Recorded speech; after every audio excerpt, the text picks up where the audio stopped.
Hello friends, welcome back to my channel. তো আজকে মকর সংক্রান্তির পরের দিনের ভিডিও এটা। তো আমি অনেক দিন পর এটা এডিট করছি। তো যাই হোক, সবাই কেমন আছো? আশা করি খুব ভালো আছো। তো আজকে দেখো আমি বসে গেছি রান্না করতে। তো 10টা থেকেই বসেছিলাম রান্না করতে। তো আমি এখানে একটা ভাজি রান্না করছি সব কিছু সবজি দিয়ে। আর বাড়িতে হবে আজকে মাটন। তো মাটনটা দেখো, আমরা ভাই বোন মিলে বাবাকে বলেছি মাটনটা রান্না করতে। তো সেই কারণে বাবা মাটনটা রান্না করছে। তো আমরা বললাম, তুমি তো সবার বাড়ি রান্না করতে যাও, সবাইকে রান্না করে খাওয়াও, তো আমাদেরও একদিন রান্না করে খাওয়াও, দেখি কেমন রান্না হয়। তো সেইভাবেই বাবাকে বলেছিলাম। তো বাবা সেই কারণেই আজকে রান্নাটা করছে। তো আজকে খাওয়া হবে বাবার হাতে মাটন।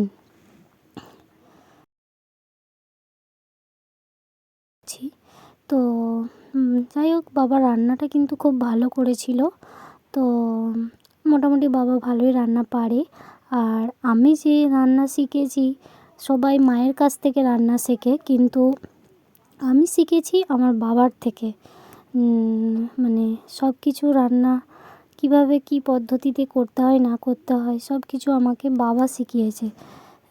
তো আমি সেই হিসাবে একটু পারি, শিখেও গেছি। তো মায়ের কাছ থেকে আমি সেইভাবে শিখিনি, তো বাবাই আমাকে শিখিয়েছে রান্নাটা, বলে দিয়েছে কোনটা ভুল কোনটা ঠিক, কিভাবে কি করতে হয় না হয় সব কিছু শিখিয়েছে। তো মাটন আমি কোনো দিন রান্না করিনি, তো মাটনটা সেই জন্য বাবার থেকে দেখে শিখছি। আর বাবাও করছে সেইভাবেই, আমি হয়তো একদিন ট্রাই করে করতে পারবো। চিকেন অনেকবার করেছি, মাটন সেভাবে করিনি। তো সেই কারণেই আমি বাবার কাছে দাঁড়িয়ে থেকে ভিডিও করেও নিচ্ছি আর শিখেও নিচ্ছি। মানে দুটো কাজই হচ্ছে, শেখাও হয়ে যাবে আর ভিডিও হয়ে যাবে। তো দেখো, এখানে আছে পুরো 1 কেজি মাটন। তো মাসি, মনি, ভাই, দাদা অনেকেই আছে, তো সেই কারণেই 1 কেজি মাটন আনা হয়েছে, যাতে সবাই ভালোভাবে খেতে পারে। তো দেখো, বাবা মাটনটা রান্না করছে, আর কালারটাও কিন্তু খুব সুন্দর হয়েছে, দারুণ টেস্টও হয়েছিল। যাই হোক, তারপর আমরা বিকেলবেলা মাসিমণি, আমি, ভাই, যেহেতু আমাদের বাড়ি প্রথম এসেছিলো, সেই কারণে আমরা বেরিয়েছিলাম আমাদের এখানে যেসব সুন্দর জায়গা আছে, মন্দির আরে যা কিছু আছে সব কিছু ঘুরে দেখানোর জন্য। তো আমি, দাদা, ভাই, মাসিমণি আমরা 4 জনে এসেছিলাম বাইকে। তো ঠান্ডা লাগছিলো সেই জন্য মাথায় বেঁধে নিয়েছি। আর এটা হচ্ছে আমাদের গন্ধেশ্বর ঠাকুর। তো এটা বাবা গন্ধেশ্বরের মন্দির। তারপর আমরা চলে গেছিলাম, দেখো, গোকুলচাঁদ মন্দির। এই যে আমার মাসি। তো এখানে সব কিছু পাথর দিয়ে তৈরি মন্দিরটা, তাই পাথরগুলো, অনেক পাথর এখানে ভেঙে পড়েছে। অনেক বছরের পুরনো একটা মন্দির। তো গোকুলচাঁদ হচ্ছে রাধাকৃষ্ণের মন্দির। তো এখানে সেদিন চলছিল ভোগের সব কাজ, কাটাকুটি অনেক কিছু চলছিল। তো পরের দিনে ভোগ ছিল, তাই এখানে সবাই ভোগের জন্য সব কিছু সবজি আরে কেটে রাখছে। তো আমরা সেই দিনই এসেছি, তো আমাদেরকেও বলছিল যে তোমরা আজকে এলে পরের দিন আসতে পারতে, ভোগ ছিল এখানে। তো আমরা বললাম যে আমরা এসেছি বেড়াতে। তো বললো ঠিক আছে। তারপর আমরা গেছিলাম বনলতা রিসর্ট। তো মাসিমণি, ভাই ওরা যেহেতু প্রথম, তাই ওদেরকে নিয়ে এসেছি দেখানোর জন্য।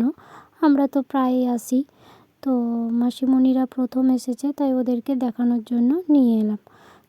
দেখো, এটা হচ্ছে বনলতা রিসর্ট। এখানে একটা পুকুর আছে, তো সেই পুকুরে মাগুর মাছ চাষ করেছে। তো সেই মাগুর মাছগুলোই আমরা দেখছিলাম, কত বড় বড়, মুখটা পুরো লাল। তো দাদা মুড়িগুলোকে দিচ্ছে, আর ওরা খেতে খেতে আসছে সব, দেখতে পাচ্ছ কত বড় বড়। তো চলো, পুরো ভিডিওটা তোমরা দেখতে থাকো।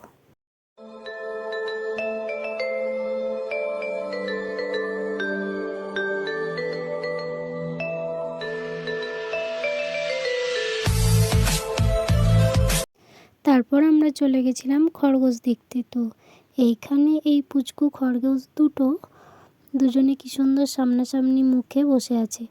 তো ঠান্ডা লাগছে, চুপচাপ কনে বসে আছে শান্ত হয়ে। আর এইদিকে এই কালো আর এই পুচকুগুলো তো ভীষণ ঝগড়া ঝামেলা করছে, ছুটাছুটি করছে। ওদেরকে ডিস্টার্ব করে দিল, ওরাও চলে গেল। তো তারপর আমরা চলে এলাম এমু পাখি দেখতে।